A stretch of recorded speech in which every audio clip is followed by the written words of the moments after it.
You see, everybody thinks it's funny. Everybody thinks it's hilarious. Another black mother who was given judge custody found beating her son senseless.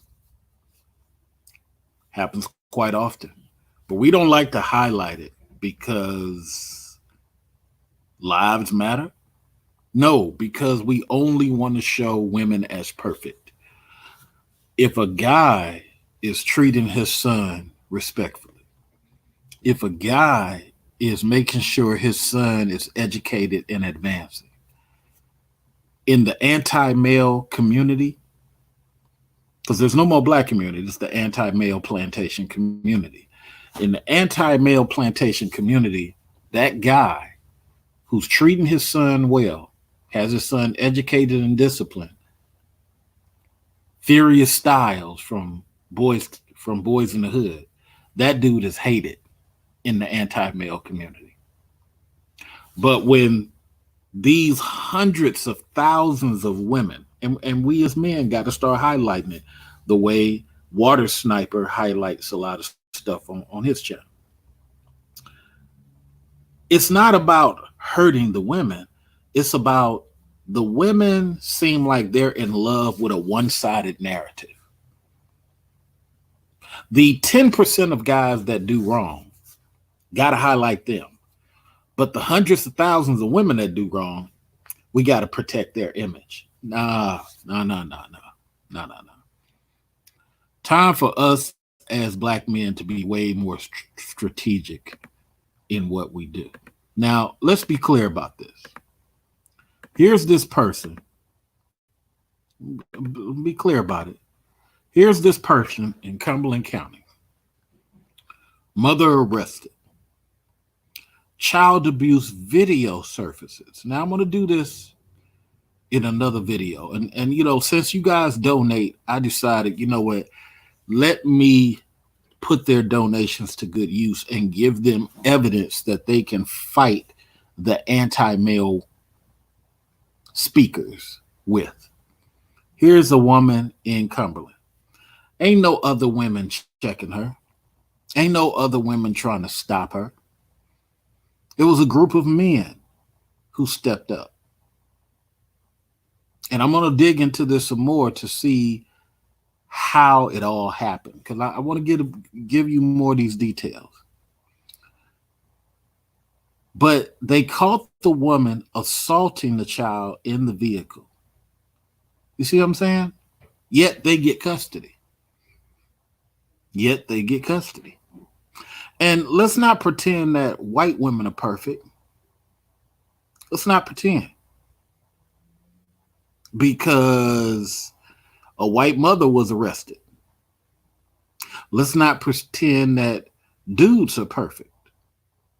They do incorrect stuff. And matter of fact, I'm probably the only dude on black YouTube saying it. We got to get these thugs and these worthless dudes out of here. And if you protecting a thug, a worthless dude, gotta clip you too. See, the thing is, we understand that everybody ain't perfect, but when you got dudes who misdo what they supposed to do, we got to make sure we put a couple of thousand on the head because we got to wipe out these dudes who just want to do inappropriate stuff because you got too many dudes acting like women, way too many. Here's another woman, mother, charged, 4 small children, left home alone, got custody. Here's a white man. Here's a white woman. No, I'm being fair and balanced. We ain't gonna just blame it at black women, but let's not make it seem like black women are perfect. Because black women gotta check black women.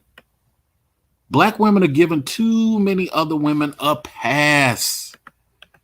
Too many. This whole anti-male, everybody got to be anti-male. Only the women are perfect. I put the link in the chat room, and I'm gonna put the link on my Facebook. Everybody got to be perfect. No, no, no, no, no. Come on, let's be honest now. Let's stop all these games. It's time for one. You know what? I don't even want dudes to say nothing to the women. Let the women go check the women. But the women are scared of other women. The women are paranoid to tell other women what time it is. Women are downright scared. Shout out to Naima Buckner. Thank you so much for putting the Cash App and everything up in there. But you guys donated before, man. So I'm going to start bringing this stuff to you. Because got to have hard conversation. If y'all want to change this anti-male community, then the women got to check the women. If you don't want brothers saying nothing, okay, I can roll with that. Not mad. Not mad at all. But you can't hide from other women. Can't be paranoid that you're checking other women and making them accountable for what goes on. Can't do that. Stop that. It's time for more and more women to get up here and hold these women accountable. And for us dudes, we got to start murking, clipping all these out-of-pocket dudes. I mean, because a lot of these dudes are seriously out of pocket and they hanging around us. I was disgusted to see how many dudes loved Hardcore Tito, knowing that he raped the 13-year-old. You dudes are sick and you got to start getting called out for it. Matter of fact, I need to do a video all about that. How many dudes, matter of fact, I'm going to go back in his chat room and check out how many dudes kept celebrating that. And I'm going to expose some dudes. Because this is really what it's about. In order for this community to get better, gender's got to stop playing games. Attacking each other is 10 years played out. Been doing that for 8 years. If you want to divest, go divest. Stop having to take so long. But we're going to have to start hurting the feelings, shaming a lot of these people who are attacking children and who are just severely out of pocket. You can disagree. Nothing's wrong with that. But you just severely out of pocket, got to get you out of here. Sheila E., what are your thoughts? How you doing? My thoughts are that we can check a grown woman. In order for us to do that, we have to come together. Sisters here on YouTube is different in the real world where we do mentor other ones. But then you have some here, they have a pack that behind the scenes that they don't talk to different sisters or whatever. So now the ones who don't follow or not, following ones and have our own mind and we do our own thing, we loners. And if I see something wrong that my brother did or my sister did, I will address it. But then you have like 1,000 of them coming towards me with our dress, and then I'm a warrior. It seems like I got to fight like 50 people just to get off of me. And then by the time I leave the panel, they don't call me ratchet, this and that, or whatever. That's why I think a lot of women don't like to get on the panels and don't like to address a lot of issues because it come more than just not attacking you, but your family members and everybody else. Let me make a suggestion. Go ahead. Let's not even get on the panel because that's a debate. Let's make a video, slice the words of what that person has said verbatim. That way it ain't you translating the words, it's the actual words.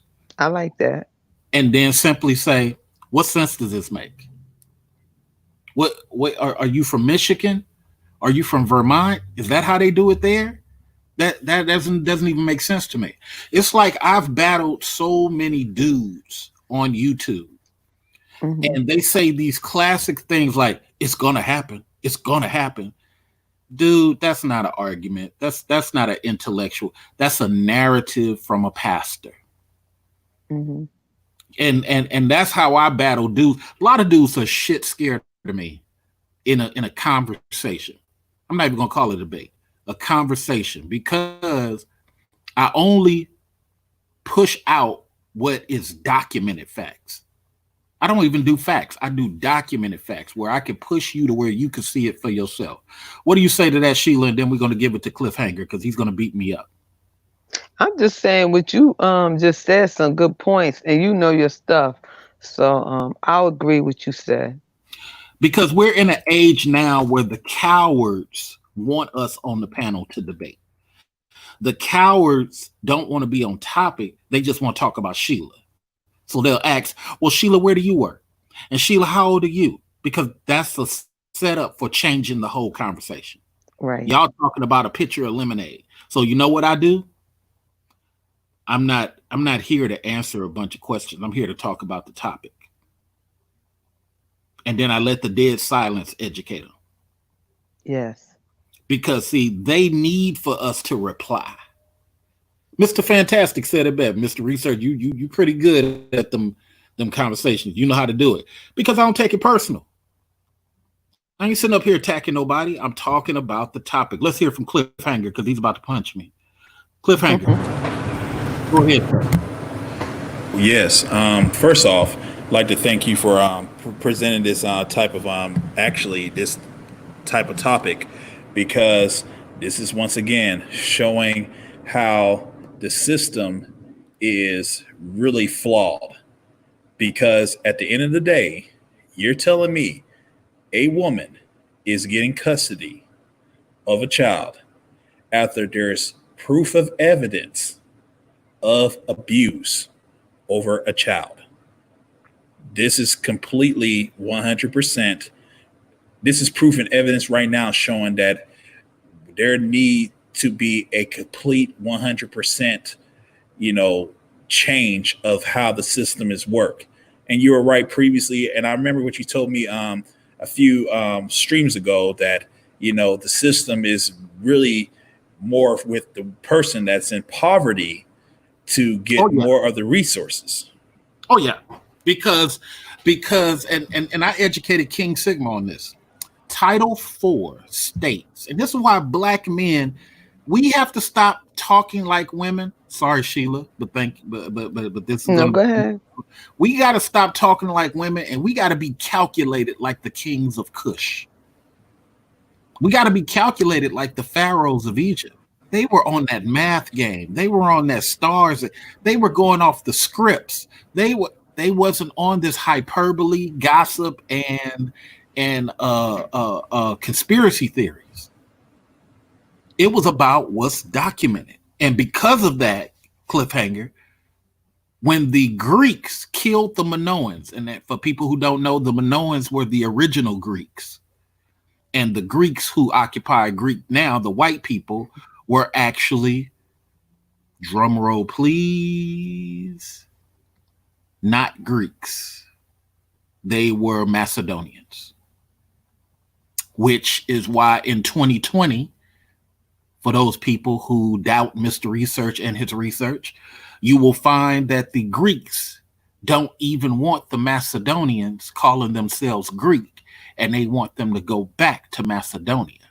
And they all look white, but there's a reason for it, because they aren't real Greeks. The same way Berbers in Tingis, Africa, now known as Tangier, are the original North Africans, not the Arabs who changed Tingis into Tangier. You brothers got to know how to compete. Before we go back to Cliffhanger, Sheila, what do you think about that? I'm just listening. I'm just here listening. Okay. And I just want to do the input on this because I didn't really do the research on this woman right here. Mm-hmm. And again, y'all was saying that she not fit to get her baby back. Well, here's the thing. And I'm going to let Cliffhanger say his piece. But here's the thing. When you're caught on video abusing a child, those rights should be forfeited, because it's the issue of you don't have the mental discipline to deal with a child that can be mentally scarred into his 28, 30-year-old timeline. I've ran into a bunch of boys through my days on the streets who were just mentally scarred by their parents, whether that be their dad or Yes. whether that be their mom. And if you got another parent, and this goes to Cliffhanger's point, we about to give him the microphone back. Okay. If you got a different parent that could give that kid an option, even though he might be ideal for social media, he may be just right for that kid. Let's hear what Cliffhanger has to say. Cliffhanger. Yes. Usually in these particular forms of situations, when it comes down to abuse, there's a certain process that the courts usually do, especially if it's now going to juvenile court. Usually it goes through a forensic interview with a caseworker that's basically trained to interview the child regarding the trauma that they have. And then usually it goes to whoever can provide that child a safe comfort away from the person that alleged of the abuser. Now, in this particular point, we don't know where the father is in this article. There doesn't. Hmm. I mean, there's no father. There's no mention of him. There's no mention of any other person. So in this particular instance, Even if he has been notified, that's a question. But go that ahead. is a question. And usually in these particular matters, they will allow the mother to address or to approve a person under her behalf to basically take care of the child while she goes through this process. They won't inform the father because usually 9 times out of 10, the father is completely out of the picture, but it's not, sometimes it's by his own being, or there is sometimes because that particular woman does not want him to be in that position because 9 times out of 10, she knows she will lose the custody over him. Right. Until the men's rights, we're gonna go to Sheila in a second. Until the men's rights changed the laws in several states in 2004, 2005, men's rights groups did that with their money. Shout out to the guys who are not financially contributing to the men's right movement. They're trying to help you, but you don't want to financially contribute to them. Doesn't make a lot of calculated sense to me, but okay. When men's rights changed Tennessee, California, and Chicago, what they did was bankroll those dollars into the Congress and made people, whoever's the custodial parent, liable for naming a father before they get $1, and it has to be DNA confirmed. So in these 3 states, it has to be DNA confirmed as of 2004, 2005. And this is another thing you can give Obama credit on, because Obama realized that there were some flaws in the system. For example, they did not have dollars for non-custodial parents who didn't have legal money to get a lawyer. So he bankrolled funds for a 4-hour paralegal in every county in America. So because of Obama, you can go get, but you got to get in line for it, and you got to go through the specific times. That means if you got to take off from work, you got to take off. But there are dollars allocated by Obama for getting you some a person to help you fill out paperwork, and it was never like that before Obama. And this is why I said Obama did quite a few things for black folks. They just don't realize it. But specifically hold your black hand, maybe not. But some things he did do to help. And other things he tried to do, Paul Ryan stopped. So with all that, I say this. My point being is that when it comes to this lady or people out there hurting children or guys, and you heard me say about guys, we have to squash these idiots out. And if nothing else, let's bring shame back. We got the internet. Let's put it out there. Let's get the facts first. Let's get the documented fact. We don't want to assume just because we don't want to have a knee-jerk reaction. Sheila, the microphone is yours. 40 seconds. What are your thoughts? Okay, what I'm gonna say is, if this individual got comfortable and she was doing this on social media, believe me, somebody in her family seen her do this. This is not her first time. And I had to excuse my voice. And also, when these individuals have kids by these guys and they be on social services. Majority of them tell the social services, the case manager, they don't know who the father are, so they could get these services.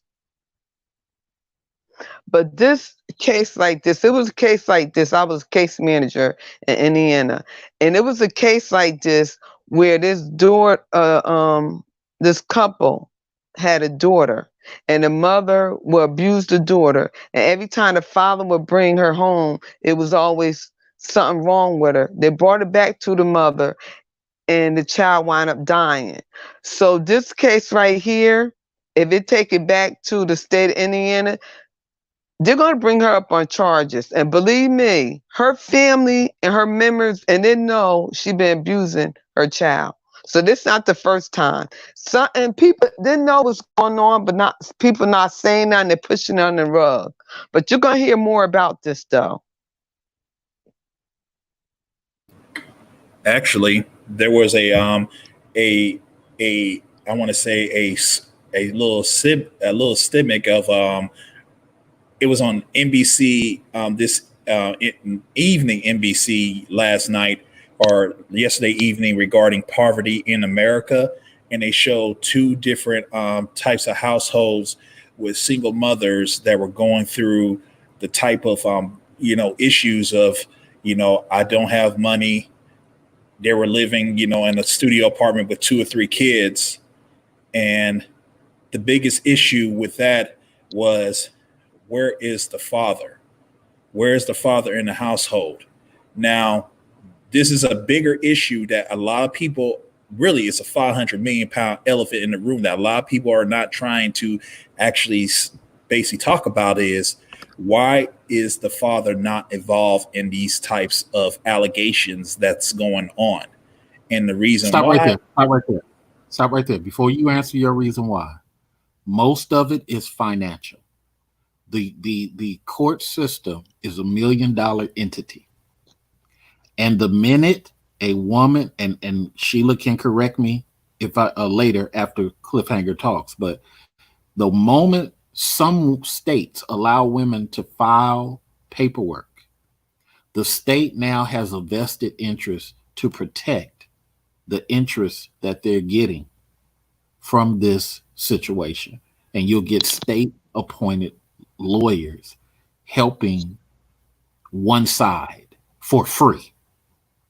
But Sheila can correct me when she gets the microphone back. Cliffhanger, go ahead. Usually those Title 4D contracts usually provides a guardian ad litem that usually is supposed to benefit or speak in behalf of the child, but usually doesn't speak behalf of the child. It's just a free attorney with regards to the mother. And with that being said, they usually give them resources to basically try to squash or diffuse the situation that they put themselves into regarding these, especially when it comes down to abuse. Interesting. Sheila? Again, the Republican states, I like the way they do it. They just give them the household when father's not there, food stamps, no money, just cleaning stuff.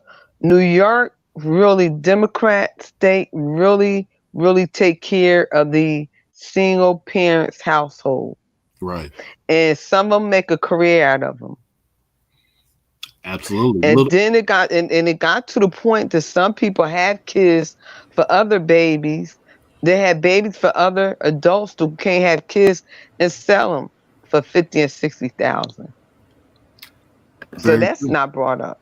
Well, would you consider that as a crutch? Because at the end of the day, if you're using government assistance to support that particular form of lifestyle, let's say if you have 2 or 3 children, you're already on government assistance, and then you decide to go ahead and have another child that's number 3, and you know already that you can't support 2 of them with government assistance, are you becoming a professional assistance? A professional person that use the assistance to use a career to support that particular form of lifestyle? I think it is, because my point is, if you shouldn't even have no child if you can't support it. And us as taxpayers, we paying the babies, their child. And the majority of fathers, they're not working or they're in prison. Well, So what they're really doing, they're making a living off the state. So it had to come to us to make up a law again. What can we do to stop this? Well, here's that solution. C.A. Latreille with the Black Solution. It was Ronald Reagan, the former Democrat, I remember that, turned Republican, who created all of these 1986 laws. Mm-hmm.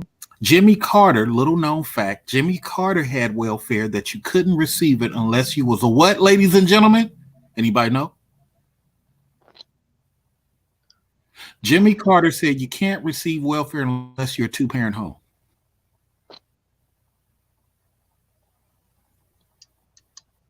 And Jimmy Carter lost, and Reagan switched it back to the way it was. I totally agree on that. The biggest thing is with regarding of the climate of where we at right now, it's just becoming more deeper of a rabbit hole that we're seeing that it's flawed. Well, let me push back because black males are not calculated. That's why. Because black males do not come to the microphone with a breadth of intellectual knowledge. Not saying you got to be like me and Cliffhanger or MC Worker, but black males got to come with the non-breeder mentality. It can't just be about sex, and dating. It has to be about calculated information.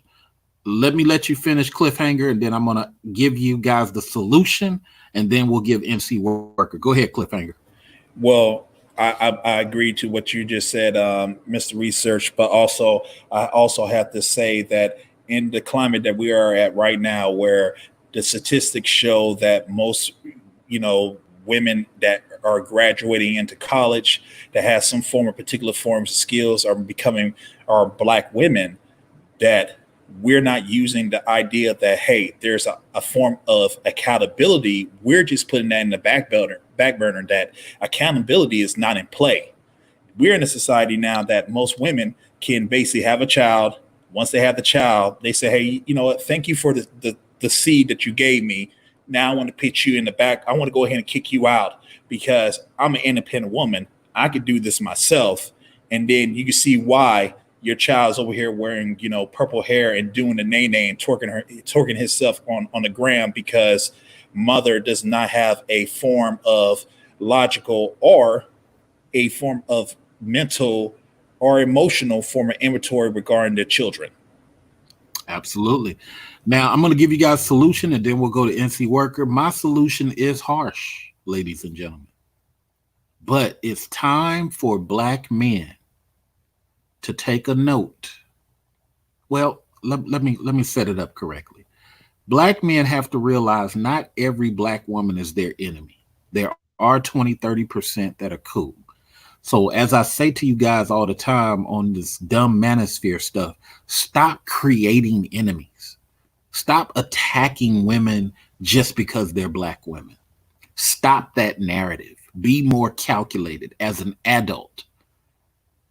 One of the reasons why a lot of dudes are afraid of colleges and college discussions, because you're so used to the nigga discussion. There ain't nothing wrong with the nigga discussion, but you got to elevate. You're over 28 years old. And one of the reasons why the black male is not respected like the black woman, because the black man is not known for being able to debate intellectually. Remember the black guy who tried to tell Hillary Clinton on what he needed, on what she needed to do, and she had to explain to this dude stuff he didn't know? That's the image. You gotta be more calculated in the things you say. But here's the solution. The black woman, not all of them, but the 80% black woman wants to be a feminist and wants to have allegiance with white women. Okay. They have shown us the way. We need to simply say to white men, hey, look, we want a bill on the Congress floor. We black dudes. Don't have no black ladies around. Let it be all guys. And here's our solution.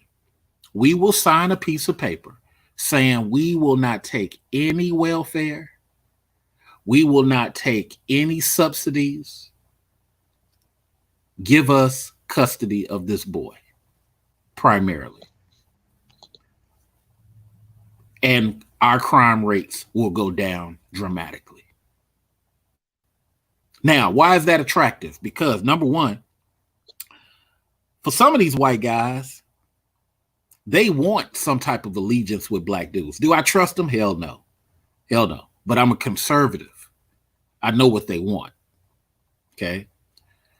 They want that piece that says no welfare.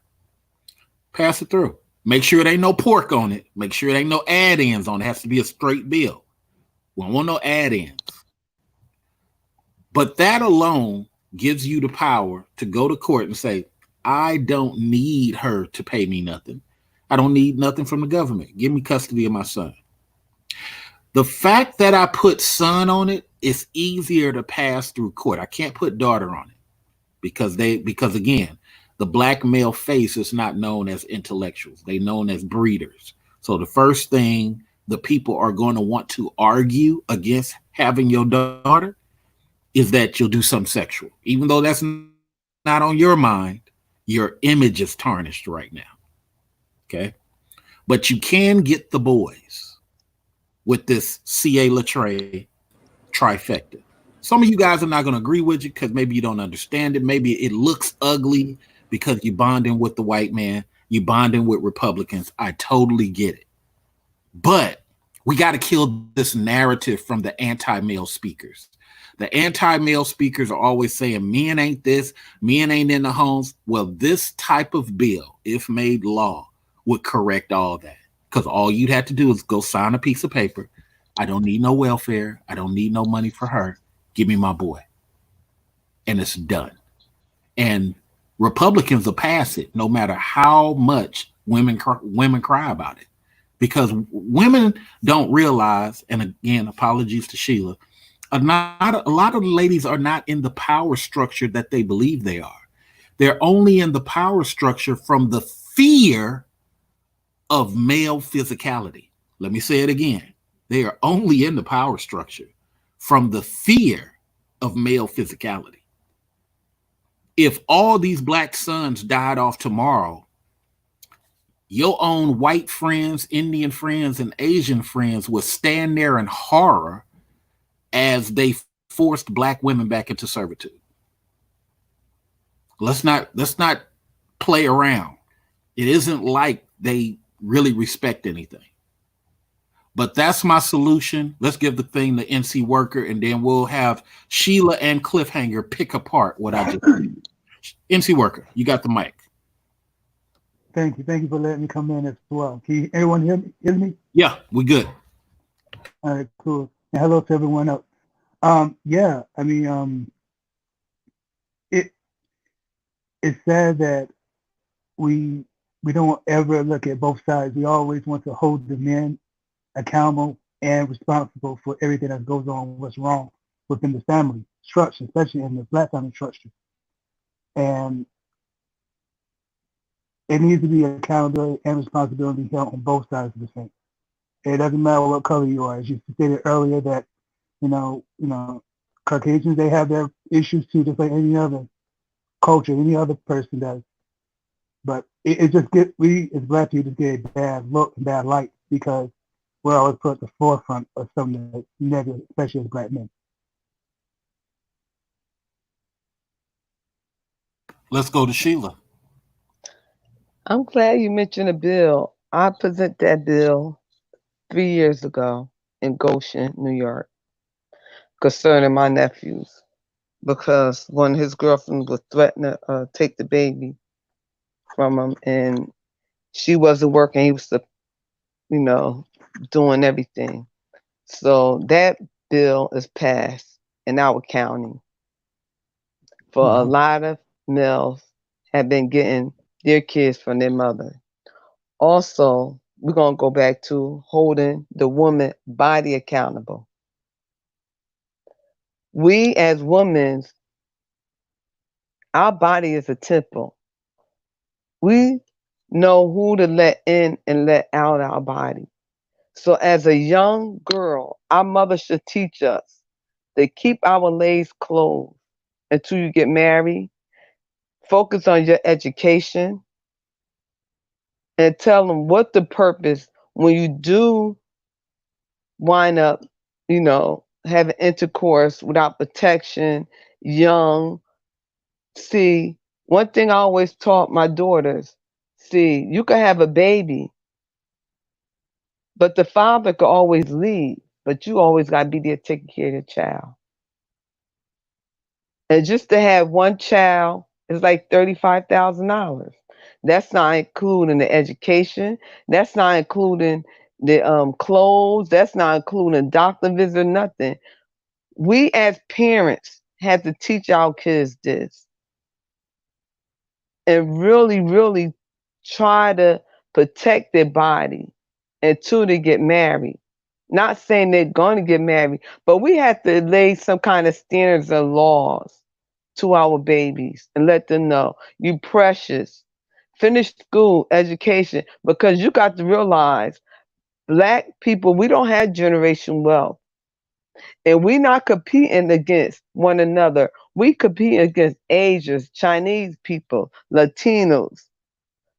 So that's what I'm just saying. As women, and I always teach that, you young, you beautiful, focus on your education.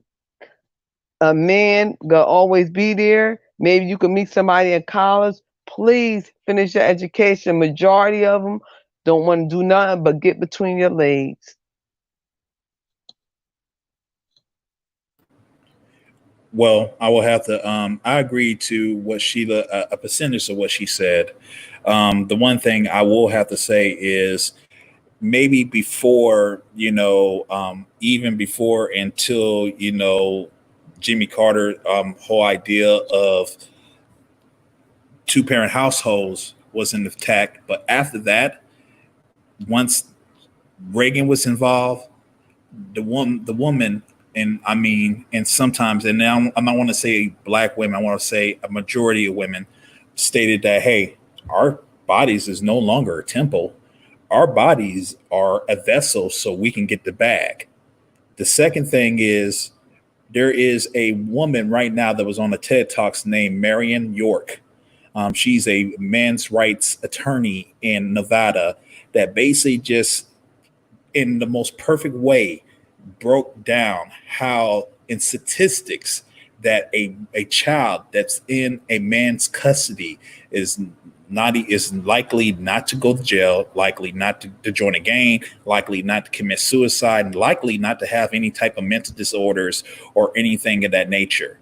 So when we come into the idea of now what we're seeing a high rate of suicides, a high rate of mental problems, a high rate of even sexual identity crisis. We have to look and just turn around and say, where is the big problem? We know what the problem is, but the solution is to give the man the child so he can provide him a better environment or her a better environment. Can I have a pushback on that? You sure can. Okay, because my pushback would be is if she don't have the child, then we won't have to worry about child. So as a young 15, 16, because you having these girls having babies now at 13, 14, 15 years old. I was still playing with baby dolls. Absolutely. So yes, at 15, 16, I was playing with baby dolls. I had a skateboard crew, skating and everything. I was like a little tomboy. But these young girls having babies. So the thing now is to teach them to not be intimate, not have kids. The mother and the father. And I Tell agree. your babies no. Go ahead. And I agree too, and I agree what you're saying, but because of technology and where back in the day where you're at, and the way technology is at this day, and not only that, the idea of communication, you can tell your child completely not to have a baby, but who knows that the conversation that she's getting with her friend next door, that mother is in a single parent household, saying, "Hey, look at me, I'm winning. I'm getting this bag. I'm doing whatever I'm doing. Look at me. I got, Gucci pants, and I got all these things all these fancy things. All you gotta do is trap a man, and you can be in a great position, because there's 9 times out of 10 women may just have the relations, have sex. The man, she found out she's pregnant. The man said, "Hey, look, maybe this is not the right time for us to even have a child." And at the end of the day, it's going to be, it's my body. I'm going to do what I want. And if you're not in it with me, you're against me. So you mean to tell me all those years you don't talk with your child? My mother used to talk with us every Saturday. So to the time your child was 7 and to 15, and she know the standards, the moral, you know the ins and outs, you know what guys know, you know how your parents treat you, you know your father open up the door. He gonna teach you how the man supposed to treat you and everything. And then you're gonna come across one of your friends who she would lay in the bed with anybody because her mother don't have it like that, just to get a Gucci bag with her. You think that really that all the morals that you don't taught your baby is just gonna go out the window like that? Be tempted, peer pressure? A percentage, and you know what? Some percentage of it, yes, but and then majority, the statistics, the numbers don't lie. It shows that Yes. mostly that most women are, the birth rate is even higher. You even said right now, there's children right now that's 14, 15 years old that's having Mm-hmm. children. So it shows that the morals of the elders, of the fathers, or even the mothers is not out to play. And then there's another thing that we have to look at in perspective is the guys that opening doors, the guys that used to put, their coats and put it on puddles, they're non-existent. There's guys right now that are raised by single mothers that don't know that.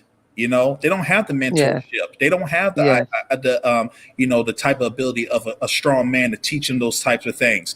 All they know is what they see on videos and what they see on the gram.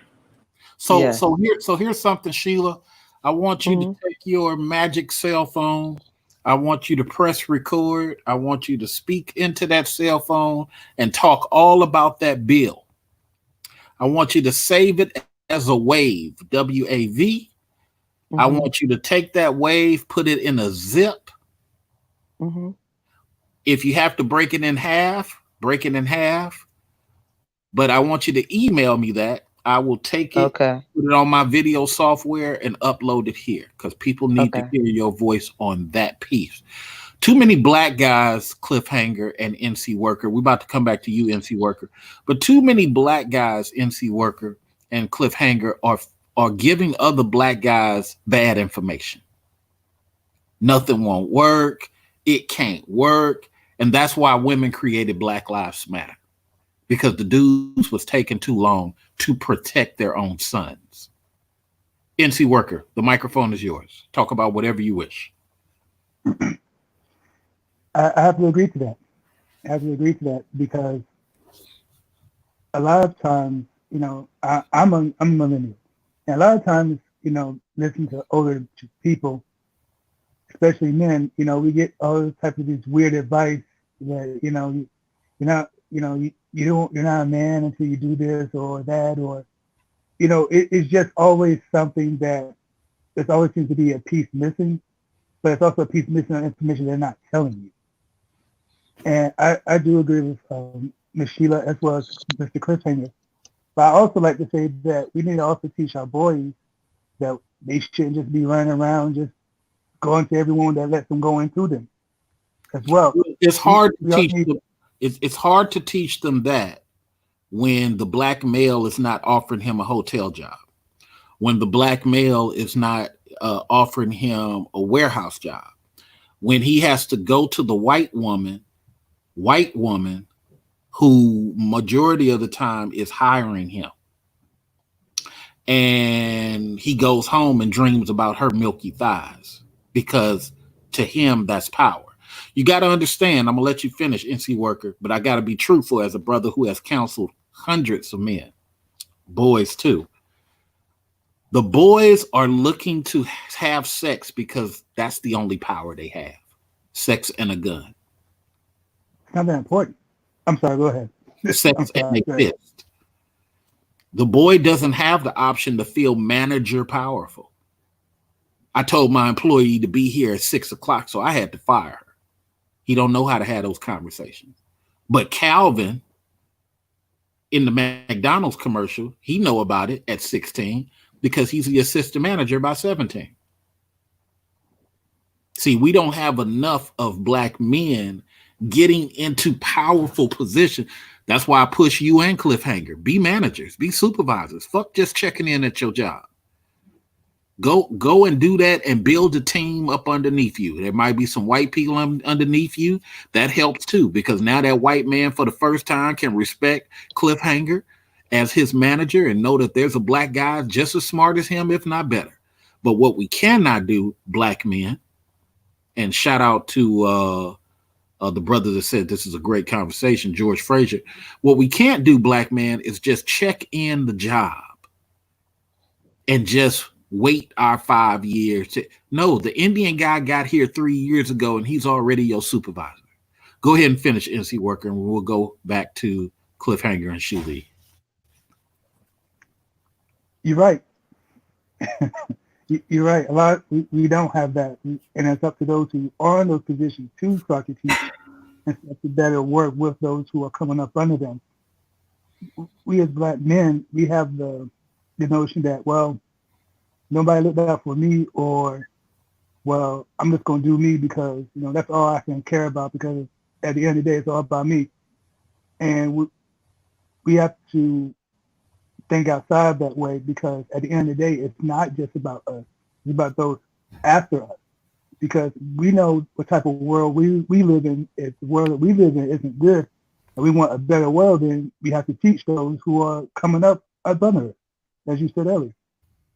But that's all I'm going to say. Go back to Sheila, lady of the house. Rock out. I just want to say this is a beautiful conversation with my brothers, and I appreciate it, and I have to say this every day, that I pray for my brothers, because y'all some strong individual, y'all powerful, and y'all the most hated. And when y'all go outside y'all house every day, it's not guaranteed that you're going to come back home to your family. The stereotype, the cars you wear, the jobs, the area you in. And me, as an advocate for my community, I stands up for my brothers every day. And I do. And like I always tell them, I don't care what kind of suit you wear, custom made, even down to your Italian leather shoes. At the end of the day, to them, you another black man. And I pray every day over my brothers that y'all come back home safe to y'all family. And I love the ones, the doctors, the lawyers, the teachers, and the ones who mentor the other ones. And I just say, you know what, my brothers, keep on doing what you're doing and keep on blessing somebody on the way, because whatever you're doing here on YouTube, in real life, your home, your family, because we know charity start at home, whatever you're doing, your work is not in vain. Absolutely. And everybody can see this, Dear Black Boy, It's Okay to Cry, written by Ebony Lewis and Jasmine Grant. Once again, black women. A black guy did not create this. And because of this, I'm going to reach out to LAR and I'm going to see if we can bankroll a book just to put my name on some type of literature along with him. I bought his first book, Confessions of a Non-Custodial Father. One of the first YouTubers to promote that book. Other people have done it since then, but one of the first people to promote it. See, it's not about just talking, it's about representing. What are your thoughts, Cliffhanger? One thing, one example I want to use as a form of mentorship and to show a example of power. Power doesn't have to, and there is power that comes through capital. There's power that goes through resources, but also there's power that comes through communication. When I was when I was born in the South, and I was highly recruited in football. I was basically being recruited for different schools in the United States. Also, there's with the fame and with the prestige, there's also women that's trying to look at you. I know that each and every night there was a male figure, not only my dad that used to make sure that I was there at the home at 9 o'clock or even at 8 o'clock at night, but also there was on Thursdays, the coaches used to call me and be like, "Hey, are you there? I want to make sure that you're there."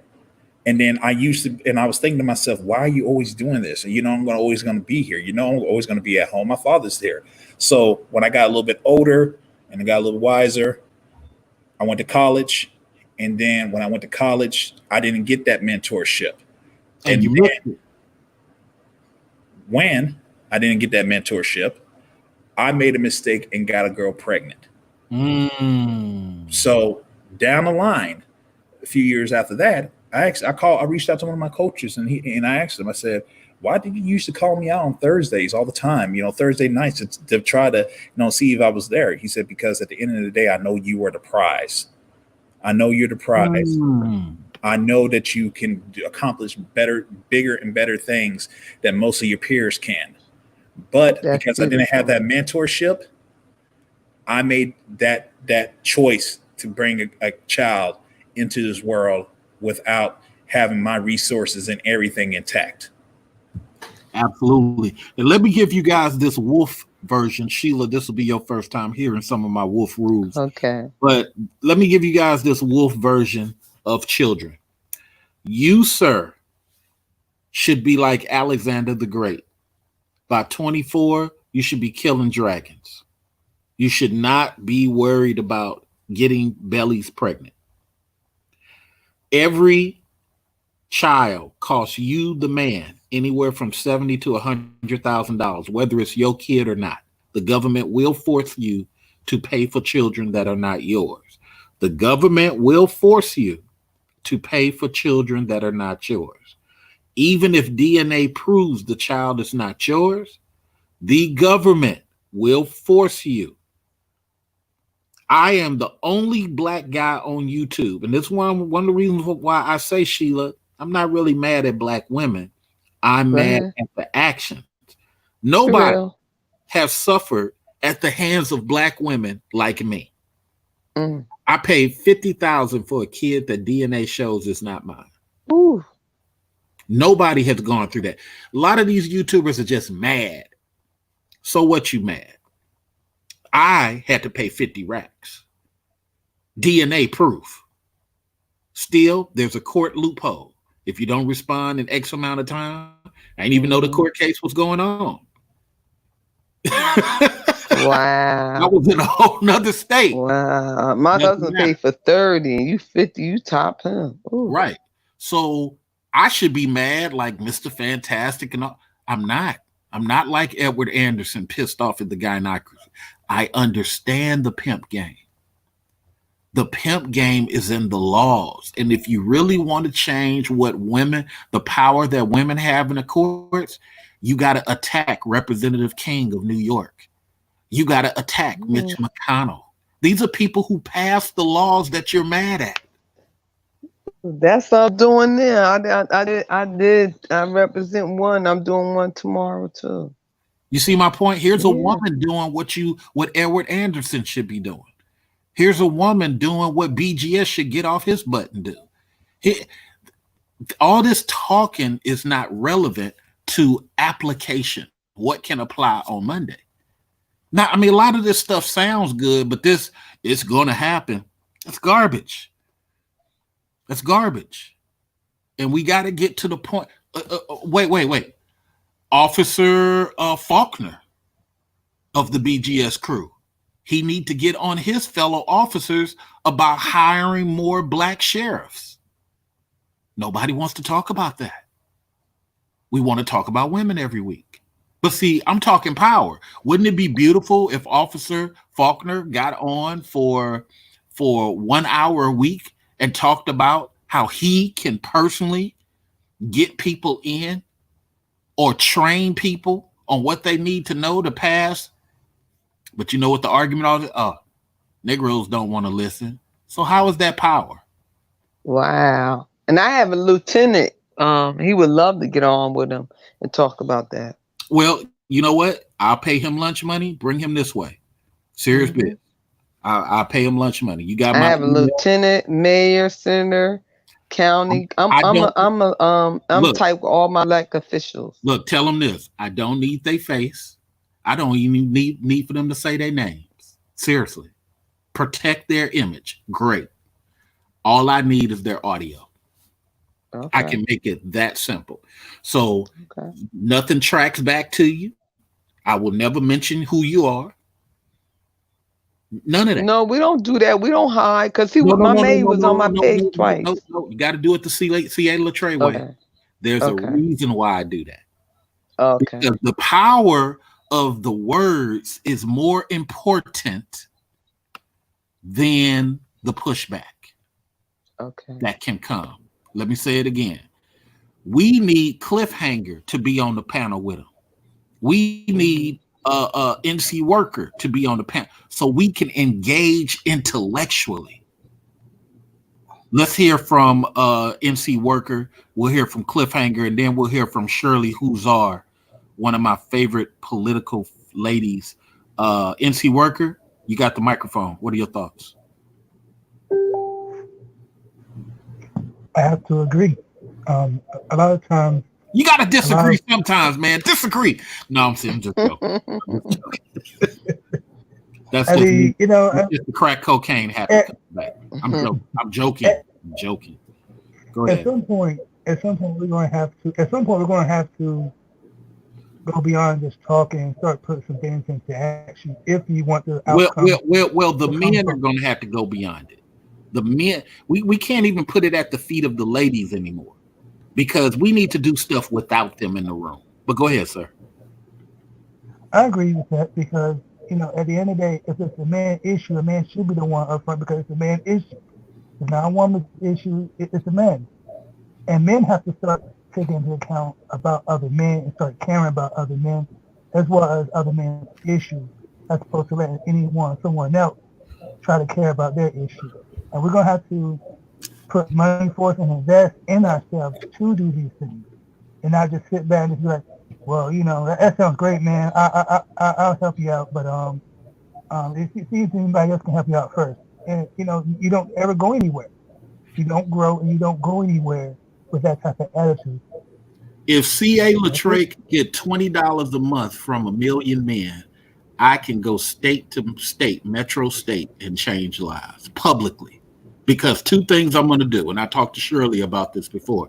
If it was me and I'm getting that type of loyal donation, I would sit up here and publicly give y'all a report every 6 months on, and I'm going to say the name to you, Adosha, what the Adosha group is doing. Mm-hmm. Okay, that's what Obama didn't do, and what Trump brilliantly does is makes claims every chance he gets, and that's what the black man is not doing. You should be bankroll blackdemographics.com. You should be bankrolling a lot of things. You don't. Let's go to Cliffhanger because he's about to punch me in the mouth. Sorry about that, Cliffhanger. I apologize. Well, yeah, I'm gonna make sure I try to do Roy Jones Jr. and give you a two-piece.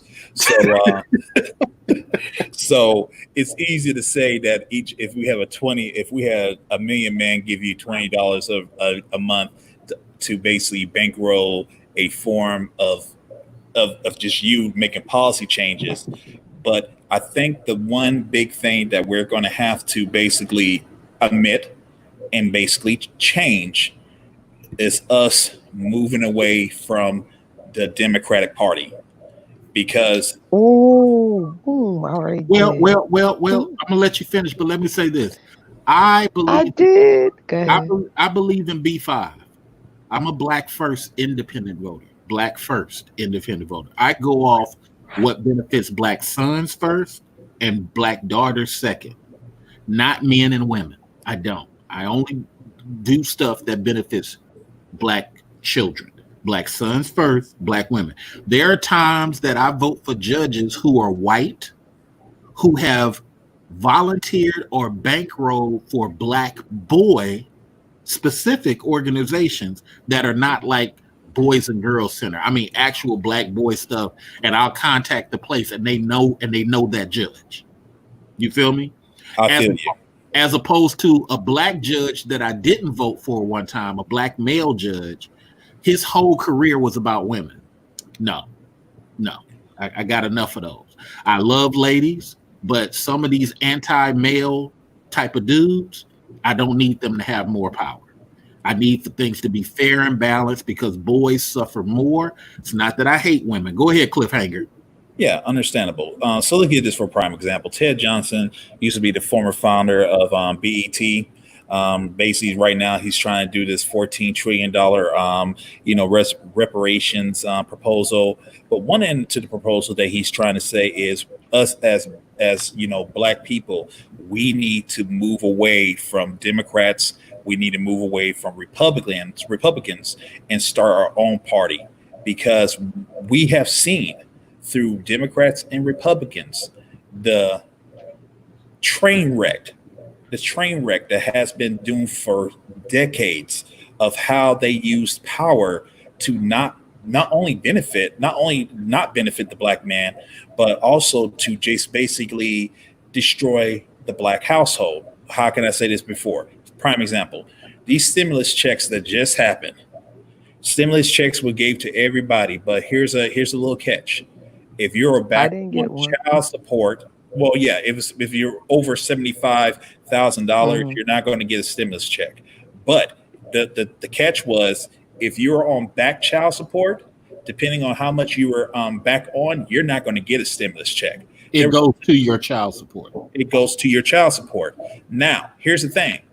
Nobody expected to be out of work because of this situation, but you're basically now punishing that person because he's out of work. He can't provide for his child, and that money can be in his pocket to not only support the household because the child needs to have a working household, but also he can basically help out the family.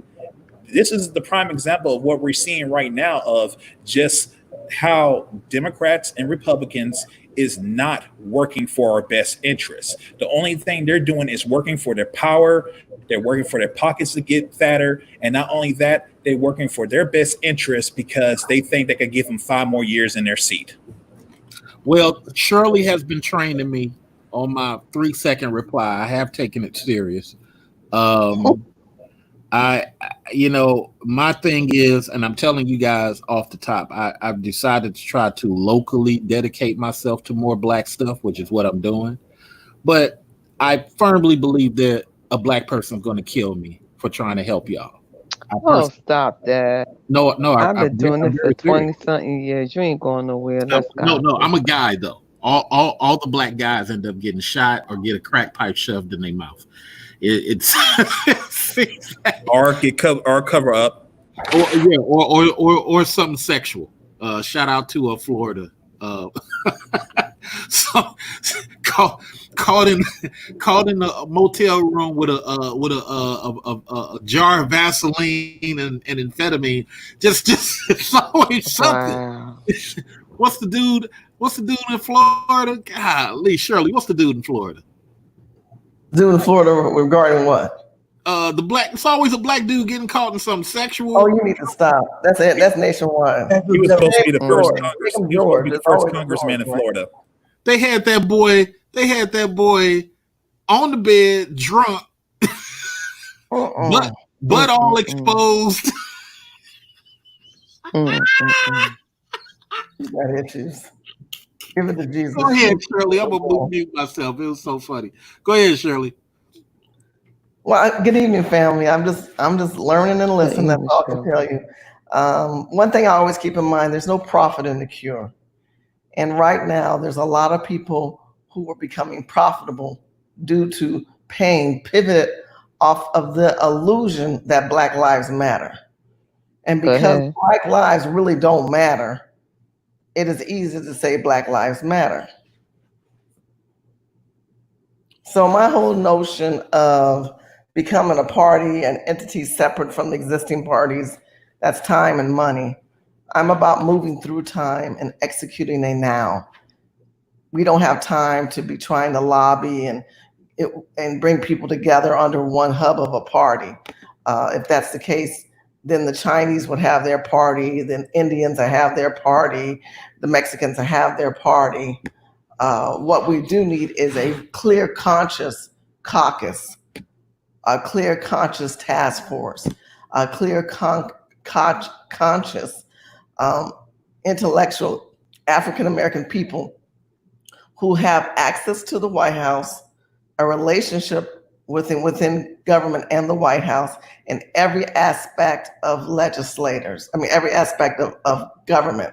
For example, if we want to look at the interior, the treasurer, just departments, housing, specifically for African-American descendants of Negro slaves, Negroes who have been here since the founding fathers. Mm-hmm. And I think that if we're going to talk about Black caucus or a Black sector set aside, we're not getting any set aside. So to do it in the manner that works and congruent with what is already there versus trying to create something, because we're very complex and frustrating to work with. They just Black folks is a piece of work. That's all I can tell you. Piece of work. Can I ask you something, Shirley? Yes, ma'am. See, it's not that difficult like you might think it is. Okay, what state you from? California. Okay, do you know your governor in California? Personally? Yes. You mean Gavin Newsom? Yes. Do you ever go like white ties parties, when they have there or whatever? Okay, so you don't know your governor? I know everybody. I'm saying, do you personally know him that you can have a meeting with him and talk to him? Let me tell you what Gavin Newsom, Eric Garcetti is the mayor. Gavin Newsom is the governor. So you know all your political people where you live at. Senator, all your mayor. Person. Yes. Okay. So the thing is, like you were saying, you don't even have to get a group of people, just a couple, write down your little laws. What you think need to be passed in your city, town, county, your state, and take it like that. Cause that's what I'm doing. I'm not getting caught up. I done march out Kumbaya and everything. I done march out back. I was doing Black Lives Matter back in 2009 with Al Sharpton and all of them. I'm writing laws and stuff now. I done got my Sean Maloney up there. Well, he up there in Washington. I hit him. I hit Jonathan Jacobs tomorrow. I hit him. He in Albany with Governor Cuomo. So I hit Kevin. He in the county. So I'm in New York. What state are you in? I'm in New York. Okay. What's the percentage of African Americans in your state? Oh wow, it's a lot. You talking about probably about 60 something now? Okay, we're at 6% in California. This just we upstate New York. Okay. We Hudson Valley. I'm talking about the whole state of California. We're at 6%. We're 6% of the entire state. We're not priority for this state.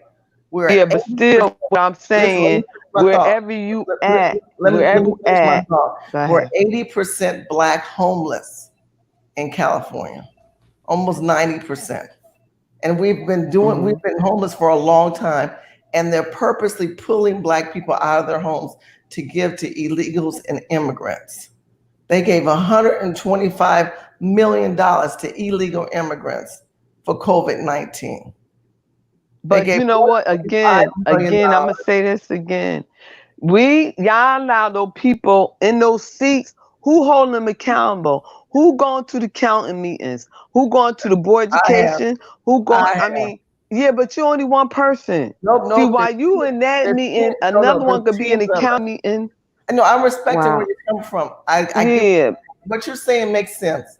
I'm not disagreeing. Yeah, we have to present ourselves because one person can't be everything. You got to know, okay. Everything. But listen, let me finish my thought, and then I'm gonna yield the mic and let you guys talk. I'm just gonna yield the mic because what I want to say is that in each state, every state is different when it comes to Black. Let me finish my thought, ma'am. Just please let me finish my thought. For every state, actions are different. My statement has always been, for every action is a reaction. For every non-action is the aftermath. What works for you works different for somebody else. But what you did say is correct. We need to know who our leaders are. The problem is, even if we do know our leaders, there's another culture of people. We are divided by culture and race and illegal and immigration heavily in the state. We're close and butted up against that border. So, and we welcome those people over here easily. But Black people are the most detrimentally hurt people from that movement. Okay. So in saying all of that, what you did state is correct. You do need legislators, you do need writers, you do need laws. And if those people aren't right for you, then vote them out. But they're not right, but they're right for them. And because they dominate, they keep winning. And we don't. So I can say, don't vote for Gavin Newsom. They got to recall Gavin Newsom. But there's a group of people who love the freedom of Gavin Newsom. They get to come here and get all the free goodies and everything. Why you look at showing this Black man with the tears in his eyes? You need to just stop. But that's the point I'm trying to make, is that every state responds different to state. Let me interrupt you with something important because I don't want it missed that you just said.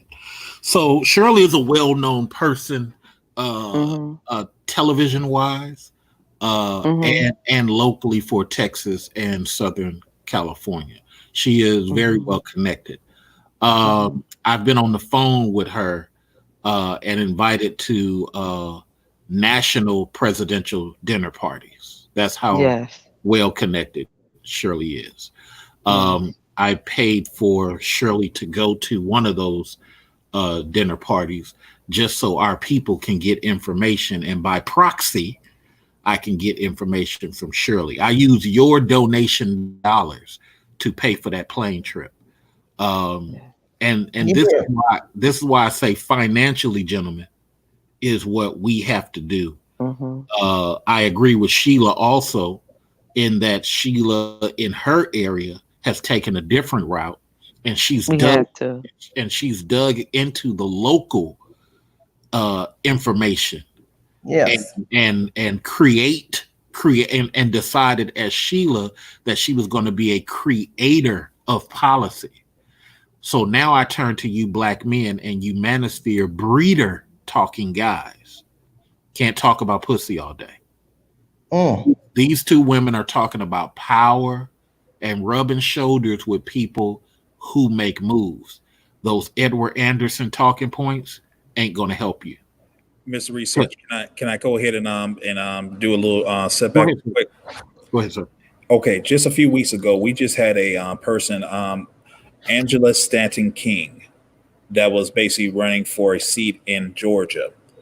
And this is just a prime example of a person that came from, a household that she had 3 children, basically went to prison and, is a success story. Went to prison, pulled herself back up, wrote a law that mostly with women, they cannot have, it's illegal for women to basically be pregnant while they're locked up. And this is in Georgia. So now she is running for a seat.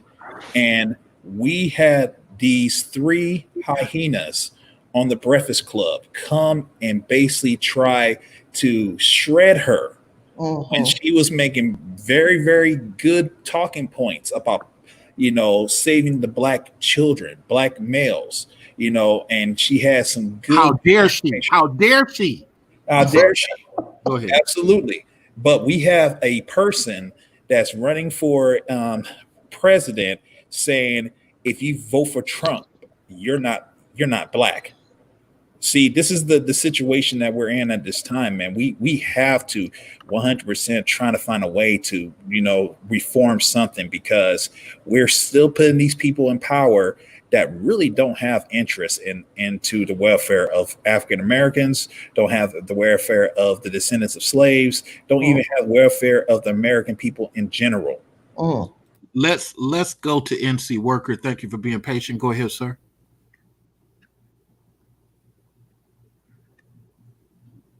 Hello? Can you hear me? Yes, sir. Go ahead. Okay. Yeah, I mean, at some point, we as men going to have to come together, at least for the common cause of men, and be able to put things in action and put things more in order, as opposed to just talk about things that we want done. We have to get the ball rolling. Absolutely. Because we can't, right now we're not mentally feared. Let me say that again, gentlemen. That's what I push over here. You got to be mentally feared. And we're hyperbole feared. We're conspiracy theory feared. Oh, the machines are going to take your jobs. Yeah, you said that 8 years ago. Oh, but it's happening. It's going to happen. May be true in 2035, 2045. But we're in 2020 right now. Can we talk about something today? You see, the black manosphere, they on this Edward Anderson, Jada Black nonsense. You're making money, gentlemen, but you're making less than $50,000. You're making less than a $9 an hour job. My big question. Go ahead. Go ahead. No, you go ahead. This is your show. My big question is this. Now with all this stuff that's happening, that mostly bars, clubs, lounges are now shut down, where is the room of talking about women? Where is the room of talk about dating or anything? Because everything is shut down now, and it's going to probably be like that for a while. How dare you use logic, sir? Now I like that. Yeah, now we're going to have dating. What about business?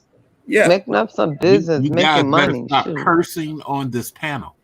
Absolutely, and I love and first off, creative.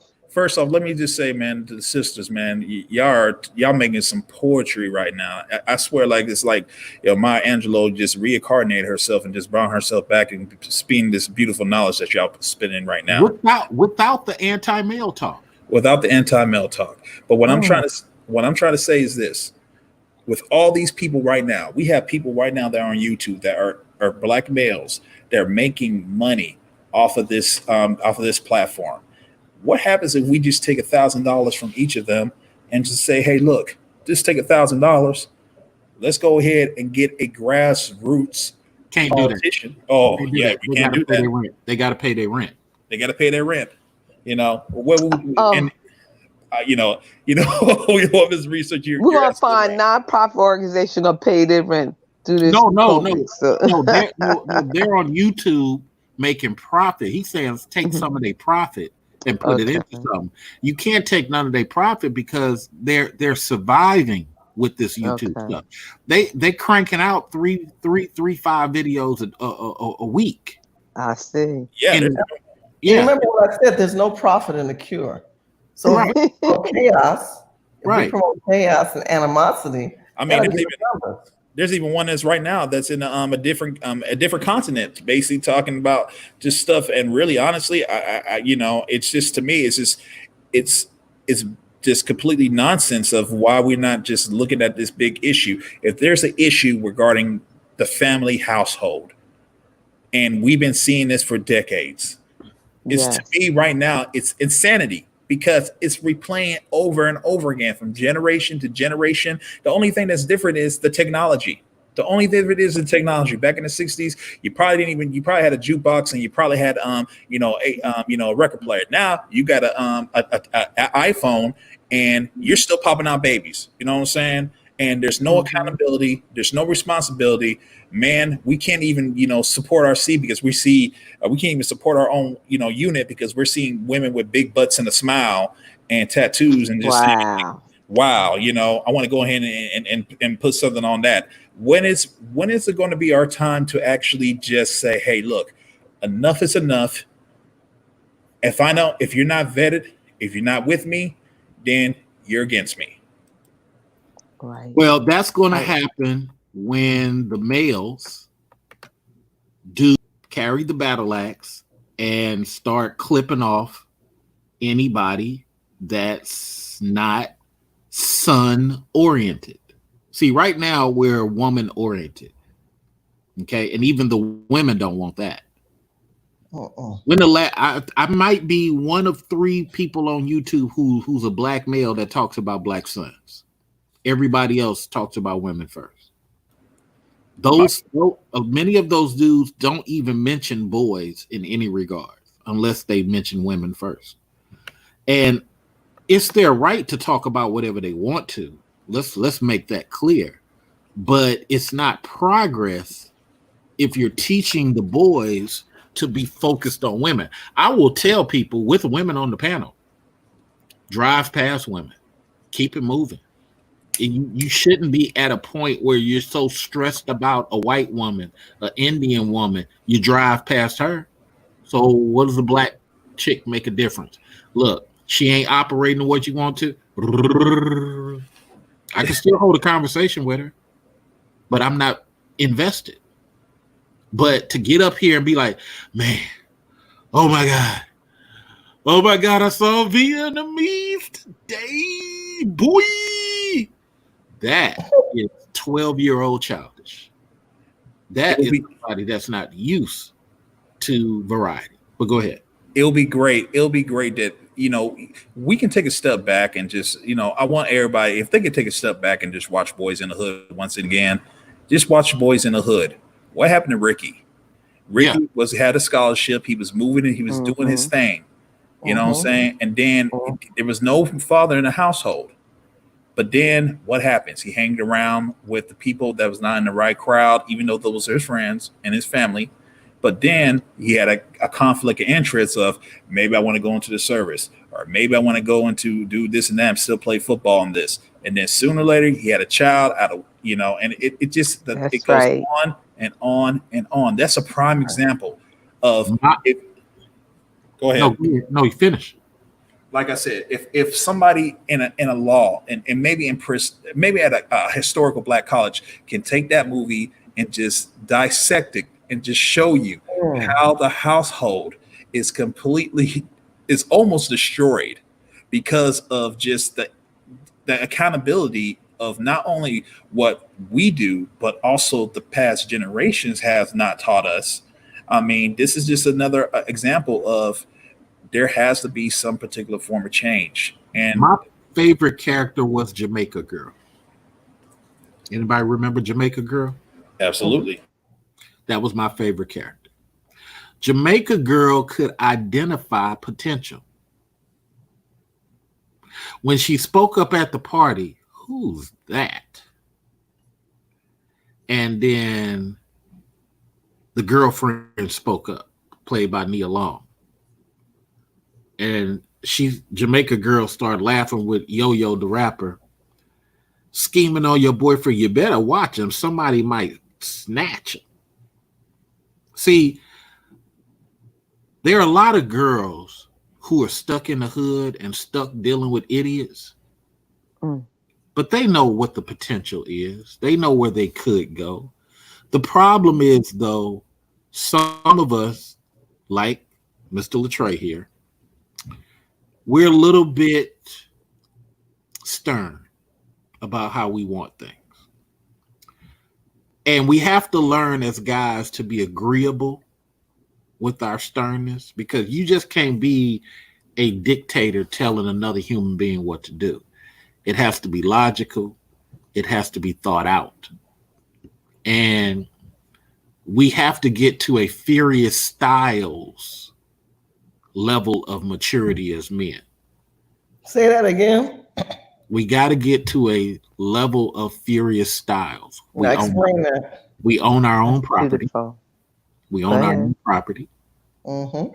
We have our own business. Yes. We are able to manage our own business, not just have a business saying you got a kiosk or you got a trade. You're able to manage your own business. There are a lot of people on YouTube talking about trades, but you get a trade, you got to go work for somebody. You learn how to manage, you can manage any business. This is the problem. And so Furious Styles had that situation to where his son had an option to go to a home, even if he was renting the home, still a home. It's not an apartment. It's a home. I tell all of my Wolf students, a lot of y'all don't know, I counsel a lot of dudes. Tell all my Wolf students, stop going to an apartment, go rent a room in a house. Well, why, Mr. Research? Because three things happen. You get the feel of what it feels like in an actual home, even though you're sharing it with other people. And also, if you ever have any issue making the rent, being late, you're connected to that person. Y'all can work out a deal. The apartment person is going to hit you with penalties, fees, and all this stuff, and you end up getting evicted because you're four days late with the rent. It's true. Wow, I never thought about Mr. Research. Hey, because I'm a worldly dude. I'm not limited to something I just read. Nope. And too much in the manosphere, we're dealing with dudes who opened a book back in 1989 and still trying to talk about 2020. It's going to happen. Get out of here, man. Get that kid something they can use on Monday. Right. This is why we're not taking over as men. We got too many dudes scared to do something today. Oh, well, so-and-so is known in Indiana. He okay, known for what? Who has he hired? Oh, you ain't got to just hire. Yes, you black men got to start hiring people. Uh-huh. I hired 3 dudes over the past 8 months. You dudes got to start putting your jobs on the line and getting people in position. And you women saying that you want a black male protection. Well, black men, we need higher levels of employment. And I was so disappointed when 2 people came on. I ain't gonna name them, but they came on the panel talking about, well, black men don't need help. Huh? That's insane. But everybody gets to voice their thoughts on this show. Let's go a round table because I got to do my exercise and my boxing. So let's go the round. Let's start with MC Worker. He's been most patient. Thank you, sir, for coming in and lending your voice. Really appreciate you. What are your thoughts? Well, thank you for letting me come on. I greatly appreciate it. And I enjoyed this whole conversation. At the end of the day, if we all truly want us, in particular as black men, to move forward, we're going to have to start putting things in action as opposed to just talking about it. And thank you all again for letting me speak, and thank you for letting me come on, Mr. Research. And I'll hand it on to the next person. Thank you, sir. I appreciate it. All right, so we're going to go to Cliffhanger. Cliffhanger, you were outstanding, sir. What are your final thoughts? My final thoughts is this. As soon as we understand and as soon as we have a conscious of understanding that we can actually be great. We already been shown this in sports. We've shown this in entertainment. And the biggest thing we haven't been shown yet is into the arena of politics. There's been a couple of people that already been, that did a little bit, but we could do a lot more. As soon as we understand this particular form of plight that we do have and this form of resources that we can use to accomplish that, then things will start moving in our favor. But I would like to say thank everybody for letting me join into this beautiful conversation, and hopefully we have a lot more of this intellectual conversations in the future. Make sure you stay connected to the email and you'll get the notifications. That's how I'm putting them out now. Okay. Ask a classy black man at gmail.com. Now we go to the ladies. Ladies, I'm going to pose you a question and then I'm going to make a speech and then I'll come back for your answer. Sheila, your question is, what are 3 things black women can do to help black men advance economically? Shirley, your question is, what 3 things can black women do to assist black men in advancing politically? I'm going to give my answers while you ladies think about that. My answer, gentlemen, is what I've always said to you, gentlemen. The breeder talk is killing y'all. That whole, getting caught up in these conversations about chicks is destroying you guys. But I understand you're grown men. Do what you do. I will say this, though, gentlemen. Hire each other. You're not willing to go to your boss and forget pulling your cousin in. Forget pulling your brother in. Pull in a brother you saw filling out an application. Pull in a brother who is a cousin of an uncle. Pull that guy in, the one who really needs some type of come up. Put your name on that. Stop sitting back and letting immigrants push you out and then get mad 5 years later because nobody protected you and the immigrant done fired you so his cousin can get in. You got to be more calculated, gentlemen. On the political front, I am a B5 person. Okay, when I start talking about Black First, nobody wanted to hear Black First back in 2007. Okay, now all of a sudden everybody want to be B1. Look, I'm on B5 now. Black First Independent Voter, BFIV. C.A. Latreille invented it. Look, we got to be independent voting, but most of all, know the freaking laws in your own city, man. Do y'all realize people in condos don't pay taxes the way homeowners do? Y'all need to change those laws and force those yuppies to pay. They're moving in your city. They're using your resources, black man. But are you going to just wait for the women to do it for you? So now we go to Shirley with her answer, and then we'll go to Sheila for hers. Shirley, your question again is, what 3 things can black women do, women, to assist black men in being more political? Number 1, stop playing mind games. Explain that. I think a lot of times women, when they want to seem like they're smarter or, society and politics have dispositioned black men by having the black woman be the one that get Section 8. And if he's incarcerated or want to come back in her life, she doesn't need him anymore. I don't need you. I got the check. I got the government. I got the baby, but she's saying all these things, but she's not really wanting that. She wants that companionness. She wants that man to help her think. And she wants that protection. But this liberal progressive mindset has got her mind in a different format. So the mind games are always out there. I don't need you. I got my own thing going on. Stop playing mind games. Be upfront and learn to be more humble. But the mind games. What's your number 2? Number 2, find an ally. Explain be that. An ally to your helpmate. And if that man is not one that wants to be an ally, then that man has his own issues he needs to fix.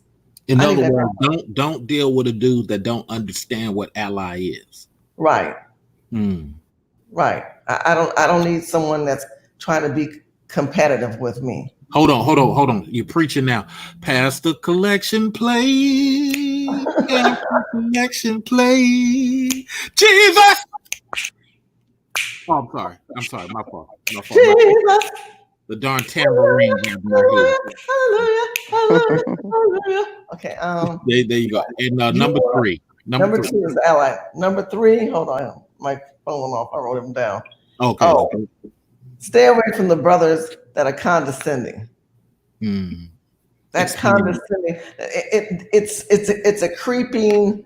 What's that? You know how you have your smoke detectors, and then you have the other thing with the gas that you can't see.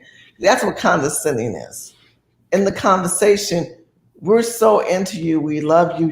You match all the right points. Like, okay, good. He's got all the checks in the box. But that condescending, that little condescending attitude, it causes a division, which leads to what? Someone that's not going to be an ally, which leads to what? Someone that's not going to be the right mate for you. And there's a difference between condescending and arrogant. Ladies and gentlemen, I'm arrogant. Okay. Condescending is when you're in a belittling type of mentality. Arrogant is some Napoleon type of stuff. You know what I'm saying? I mean, you might not like it, but I'm not trying to impose it on you. Condescending is when you're above arrogant, when you're pushing your shitstorm upon somebody. You know, I can walk past you and be condescending. I can be silent and be condescending. I can walk away from you. I mean, I can walk away from you and be arrogant. I can walk past you and be arrogant. But condescending is when I have to stop to rub it in your nose. Right. That's a totally different thing. And if you don't like black women, or you don't like black people, or you're a person with a black face and really you're anti-black, why don't you keep walking past? Why do you always have to grab a microphone and mention blacks? That's weird to me. I give you one more example. I was with a friend, and they had gone to Italy, and they had become well traveled, and I said, "Good for you." And then they started mentioning, you know, I was looking at this man, and he had a certain Italian name on his shirt, and I didn't understand why he didn't know that. He said he'd never been to Italy, and he's Italian. Oh my God! And he went on and on and on, and I'm saying, maybe the man didn't want to be in Italy, and why are you belittling other people? Right. As if it's a different thing than this Napoleon. Condescending is a really crafty word to use, but it's a word that has an interesting definition. But when you understand that energy, and it is an energy, maybe I can, forgive me, Mr. Research, I'm gonna add in number 4, the energy distribution of a man or a woman, if they're not compatible, walk away. Now we're going to get Sheila's audio at some point in time emailed to me. So when she gives it to me, I'll give it to you guys on how to do this stuff. And also I'm going to have my cousin Maya on. She ran for city council, and I'm going to pay Maya some money to sit up here and talk to y'all also. But let's learn from my favorite drummer, Sheila E. Sheila, give us your answer. Number 1. Sheila. Oh, Sheila. Okay. Can you hear me now? Yeah. I was singing my song. See, that's what got you back. Oh, no. Sheila. Said I love you so. Okay. I'm sorry. So you're gonna give me the Go ahead, 3. Sheila. You're gonna give me 3. So I'm gonna start from the young, the middle age, and the older age. So the young one, to get him economic, what we're gonna start with him at a young age. What he like doing? Okay. What he like to be at? He in school, whatever. Maybe he graduate, whatever. So do he like engineering? He like science? Do he want to go to the military? Well, what can the women do to help him be? No, this is what I'm telling you. So as a woman, as his mentor, we mentoring him and educating him on what can he do. And in the meanwhile, if he have a little job, put him have a nice savings account. Meanwhile, we're going to work with his guidance counselor in school and see what college he's available for and scholarships. This is a young one. Okay. So then by the time he graduate, if he have a scholarship or whatever, Okay, hey, Sheila, you're breaking up real bad. You're breaking up uh, real bad. The I white am. man, Sheila, the white man is messing with your connection. Okay. He don't want this information out. Okay. Can you hear me now? You breaking up real bad. It's like you like a transformer. Okay, can you hear me now? Sheila? Wait, can you hear me now? Okay. We up here losing Sheila, so we're gonna have to go ahead Can and you try hear it me? now. I Try it can now. hear Maybe her. the connection's good. Okay, I'm high. Okay. I can hear So you. that's what we're gonna do to the young one. Okay. Make sure he Seems get a like good we lost Sheila. scholarship. Y'all Sheila, lost I'm me sorry again? we can't hear you. So we're I gonna think get you Mr. next I time think with Mr. these Research can little hear that you. economic I can questions. hear you. Mr. Research. Mr. Research, can you hear me? I can All hear right, you you. guys. I'm gonna have to get y'all next time. Let me get back. Let me get to that. Okay. I Yeah. can hear y'all, but y'all can't hear me. No, I can hear you, and you can hear me. He Oh, can hear us. maybe it's When my we drop connection. down, I'm let me gonna put drop it. down, come Maybe it's back. no. It's probably my connection. It's probably my connection. Okay. All right, well next time. No. Okay. He chimed out. Okay. So give him a moment, and he'll come back. So Okay. while he's trying to come back in, why don't you go ahead and share, sister, and then Okay, we'll so come so on I back. was talking about the young one while he was in school to get him ready for the world, like scholarship and everything. He could go for engineering school, army, So you're science talking about teacher, or whatever. three Yeah. things. So one of the first options you're saying is a trade or something immediately he can get into the army. Is that where you're going? Yeah, but even I would like a scholarship. Okay. So he guaranteed to have something when he get out. Because majority of them, they're not going to do like trades. So I say even engineering, if he like engineering or if he like cutting hair, he could start his own barbershop like my nephew did What because about they let them cut hair in what school. about Yeah. certification? Excuse me? What about a certification?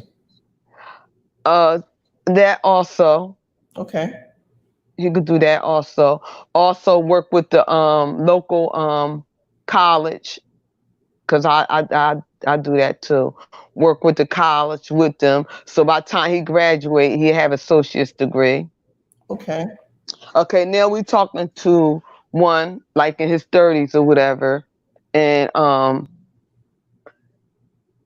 if he trying to find a woman, he done did all he want to do. Now he want to settle down. What kind of woman he want to settle down for? Okay, by the time you 30, you should be looking for a house. What is your credit score? What kind of job you have? And what is your 5 years goal? Okay. So the first Okay. thing you're saying is he needs to have a trade. Then he needs to make No, sure no, no, no, no.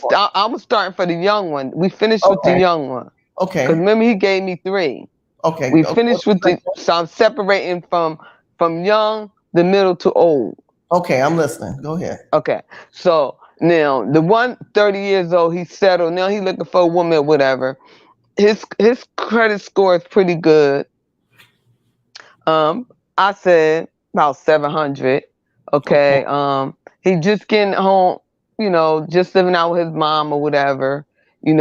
Finished college, got him a good job, making over 90,000, whatever. Now he looking for a woman. So my thing with him would be for him, advice for him, the economic, to make sure he invests in a house. A Okay. house. Invest in a house. And also being depends on your credit score. You don't have to have a brand new car. You could try to pay cash for your car. Yeah, you trying to pay cash because you don't want to. You still young. You buy your house, and depends on how. Just saying, okay, you just bought a house like a 3-bedroom. And say it's like 1,500 square feet, and we are in New York, so it's not an acre or whatever. So, and then you meet this woman, and so what you want to do is bring y'all both financials to the table. Okay. Okay. So, And so then hold your also, thought right there. So I'm trying to get a clarification. go ahead. The first part, he's young, so he needs Yes. to get a trade, a certification. or going to the- This one, he already had his trade, everything. Right, He got right, right. decent So now credit. he's older. I'm Yes. with you. This one's in his 30s. Now he's in his middle. You know, we're dealing with the middle guy. He's got his house. He's got. No, he's not a house, but he's looking for a house. He's looking for a And house. he ready to get into a relationship with someone. Oh, it is red. Okay, go ahead. Okay. So as a woman, my advice to him would be is, okay, if you looking for a woman, this woman has to have the same point of view as you looking for. Do you want do this woman have children? Do you want to date a woman with children? Because then you gotta look out for financial for her kids. And then dating, and then different things. So my advice would be to him is focus on yourself, your house, your credit, get yourself together, and then after a while, then think about dating. Okay. Because now you have your house, okay, you have your car, you have your job, so you stable for a little while. And then if you can, keep some money. Don't try to spend too much in the bank, and then try to buy some stocks. Get into some stocks. And then if you like your job so much, also, if you need any advice, I could help you start your own business. Yes. I think that's good. Because that's what you really want to do. As a black man, you want your own business. And see, that business will be generation wealth. So when you do get married. So let me ask you this. What advice would you say to a brother who made some mistakes early in life and he hooked up with a sister who's a mama drama chick? He's got 1 or 2 kids from her. He's moved on. Now he's looking to start over again. And he's got to start at that level 1 you just mentioned. He's got to start at that level 1. To me, I know you said from young to middle to old. Mm-hmm. But I know look what you said. 1, 2, and 3. Okay. Because you could be an old man and you still got to start right at that That's right. level that you mentioned, right? Mm-hmm. So what happens when you're dealing with a brother who got a baby mama drama? He didn't marry Shaquita. Shaquita got and he done had 2 kids by her, but he done broke up and he's trying to escape from her. And he's trying to get his mind right, but she's still trying to pull him back. And now he says, I'm gonna do exactly what you just said. I'm gonna focus on getting me a trade, and he does that. And then he's trying to move on up, but he still has that responsibility to the kids. What would you say to that kind of brother? What would be the steps after he's mentally said, okay, I'm done with her, I got to get myself together? And I would tell him, you have to stay focused. You have to stay focused. And then he have kids too. So then that means he had to pay child support. So sometime he gonna have to pay her, or he could go to the courts and see could he just give her the money for the kids, and then make a way that if she drama, because someone would get drama, oh, he hit me or whatever, that when he see the kids, they can have some idea with them and sit with them. So stop right there. I like what you said. Before he moves on in his life, he needs to set a stable understanding with the courts with this woman. That's what I'm hearing you say first. I like that, because a lot of brothers think I'll just pay a couple of dollars on the side, and in the future she gonna say he didn't pay her nothing, right? So you're saying he has to get some proven receipts, and the way to do that is to bring that political aspect in, the court system, to mediate. Is that what you're saying? Yes, always money orders and like checks. That. Because you know what? Oh, no. You can't go on with more money orders and checks. I like that. I like that. So get those money orders and then go to the court and make an agreement with whomever in court regarding, I am going to pay my child support and this is where I'm at. So he's fixed. He's fixed on whatever he's making. He's got that set aside. Now what does he do? Now that he's got that situated, resolved, now what does he do? And now he got to really overcome that pain, because as a man, they really don't show their emotion, but just to see his kids there with her, and then he had to have somebody else sit there with them. Right. And knowing he a good dad, but to keep his peace between him and his kids, he had to sit there, and now he had to have some inside healing. Interesting. Yeah. What do you mean by that? How does he get that inside healing? It could be by meditation. It could be spiritually. It could be by just things that, think about what he could have did differently with her. Why she act the way she did. Because sometimes they justify what we do instead of stopping us right then and there. They let us keep on going, and that little foothold now is a stronghold. You can't stop her. But he's learned to let her go. He can't keep focusing on her no more. No, he's not. Now, isn't it? Go ahead. Now, isn't this why I said we got to protect the 20-30% women? Mm-hmm. See, the 80% of women were like, "Where's Mr. Research?" And like, no, these sisters kept it flowing.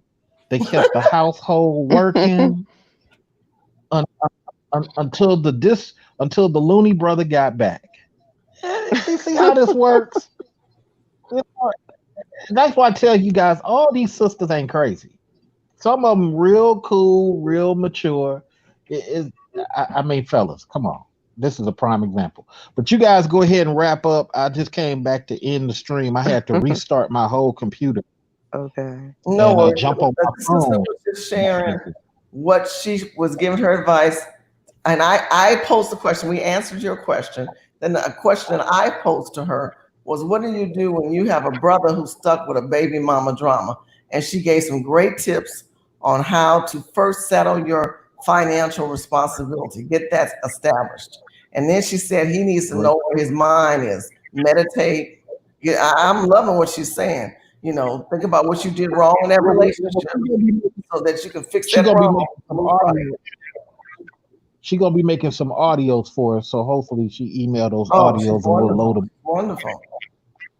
Yeah, and we'll load them up on the page. But let me get up out of here, you guys. I gotta exercise and do my thing. Thank you, Mr. Research, for having me on. I appreciate it. And thank y'all. It was a pleasure being with y'all. Y'all are so smart, and I learned so much. And I thank you guys. It was a pleasure. We are smart only on Wednesday. Okay. Now, Thursday, I got fried chicken brain.